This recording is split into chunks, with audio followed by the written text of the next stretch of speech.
Highlight. Lagos State government trains middle management officers on resilience. President Tinubu orders sanctions of civil servants collecting salaries after relocating abroad. Another foreign scene, Philippines vows to not to instigate war after clashing with China Coast Guard. And in sports, Nigeria's Flamingo to meet Dominican Republic, others at 2024 FIFA Under-17 Women's World Cup. Now the news in details. I am Timmy Dayo. Anthony. Lagos State Government, the Lagos State Resilience Office has organized a workshop for middle management officers at different ministries, departments, and agencies across the state public service. The training program was designed to educate them to the implementation of the Lagos Resilience Strategy. Speaking at the event held in Alausa, Ikeja, Lagos State Chief Resilience Officer Folayinka Dania encouraged participants to take resilience thinking very seriously and embrace it in discharging various duties in the state public service.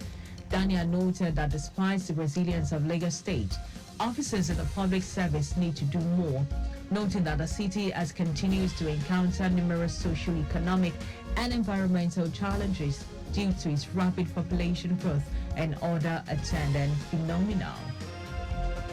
Directors of Administration and Human Resources (HR) in the state public service have been advised to be on top their games to achieve exceptional performance in the modern-day administration and human resource practice by embracing technology and innovation.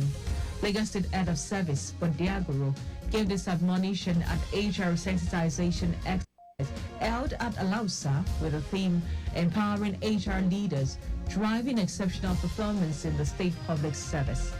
Agoro said that by revitalizing the 5 divisions of admin and human resource, there will be an assurance for employee productivity and job satisfaction, improved service delivery and citizen engagement, saying transparency and accountability will strengthen the position as a model public service.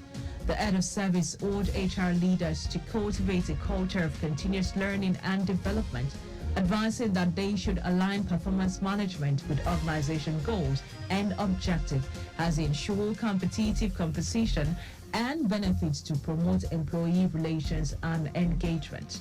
In her address, the Director General, Office of Transformation, Creativity and Innovation, Toyin Andres Ademuyiwa, said the participants are expected to take advantage of the opportunity provided by the platform to interact, exchange views, and share experiences while mixing and bonding in a way that will create synergy for a mutually and collective beneficial future in the public service.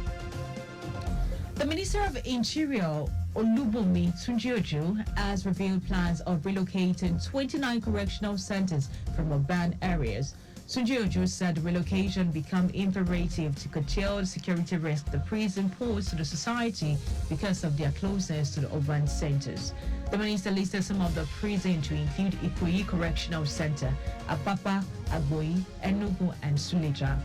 Tunjioju said the relocation of the correctional centers was necessitated by the orders carried out on all 256 correctional centers in the country. He faulted the sitting of a correctional facility in Ikoyi, Lagos, saying a jail attack on the center would not only damage the reputation of the country, but also worsen insecurity in the state. And now to the rest of the story. President Bola Tinubu has directed that all civil servants drawing salaries from the government after relocating abroad should be made to refund the money. The president also directed that the supervisors and department heads of the corporate must also be punished for aiding and abetting the fraud under their watch. Tinubu, who was represented by the Secretary to the Government of the Federation, George Akume, gave the directive at the night award organized by the Office of Head of Civil Service of the Federation to commemorate the 2024 Civil Service Week. The president acknowledged the challenges in the civil service sector and reiterated his commitment to address them for optimal performance. The Nigeria Immigration Service has reaffirmed its commitment to effective border governance during an assessment tour of the border area in Katsina and Jigawa State. Comptroller General of Immigration, Kemi Nandap, inspected key facilities at the Fago Patrol Base, Daura Forward Operational Base, Kongoma Border Control Post, and Magatari Control Post, focusing on the ongoing e-border project, addressing stakeholders in the border communities, including traditional leaders, youth leaders, transport unions, and market women. Nandap solicited their cooperation in safeguarding the borders, especially the vast unmanned areas. She highlighted the dangers posed by trans-border organized crime, such as migrant smuggling and human trafficking, urging the communities to provide vulnerable information on the activities of irregular migrants. And now to foreign news. Philippine President Ferdinand Marcos says his country is not in the business of instigating wars but would not be intimidated by anyone after a violent clash between the Philippine Navy and China Coast Guard in South China Sea. Marcos said in a speech during a visit to the headquarters of the Philippine South China Sea Force on Palawan Island that the defended nation, they will stay true to the Filipino nature. They will like on settling all issues peacefully. He awarded medals to 80 sailors who took part in the resupply mission, urging them to continue to fulfill your duty of defending the nation. Marcos pledged to continue to exercise freedom and right in support of the national interest and in accordance with international law. And now to sport. Nigeria's Flamingos have been drawn in Group A with host Dominican Republic and Ecuador and New Zealand for this 2024 FIFA Under-17 Women World Cup. The draw for this year's tournament was held in Santo Domingo, the Dominican Republic. Reigning world champions, Spain have been placed in Group B with USA, South Korea, and Colombia. Group C has North Korea, Mexico, Kenya, and England, while Group D comprises of Japan, Poland, Brazil, and Zambia. This year's tournament will kick off from the 16th October and end 3rd November 2024. Also, this will be the final edition to feature 16 teams before expanding to 24 in 2025 and will also be the final edition to be held biannually. But just before we go, ensure the registration mark on your car is clear and visible at all times.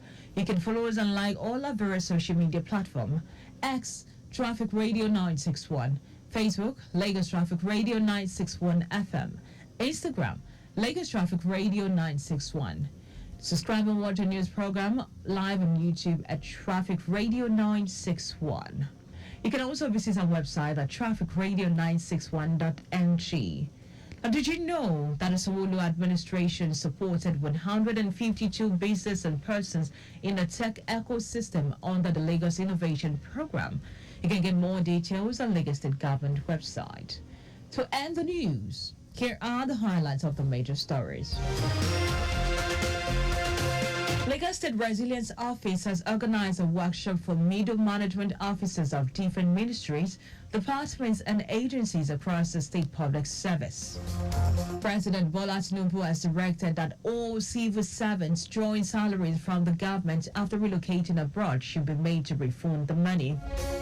We also told you the Philippine President Ferdinand Marcos has said his country is not in the business of instigating wars, but would not be intimidated by anyone after a violent clash between the Philippine Navy and China Coast Guard in the South China Sea. And in sports, Nigeria Flamingos have been drawn in Group A with host Dominican Republic, Ecuador, and New Zealand for this year's 2024 FIFA Under-17 Women World Cup. For contact with the Nigerian, please send a message to info@trafficradio961.ng. The ends the news broadcast compiled by Sadiq Yusuf. I am Tammy Dayo Anthony. Many thanks for listening and do have a wonderful Sunday.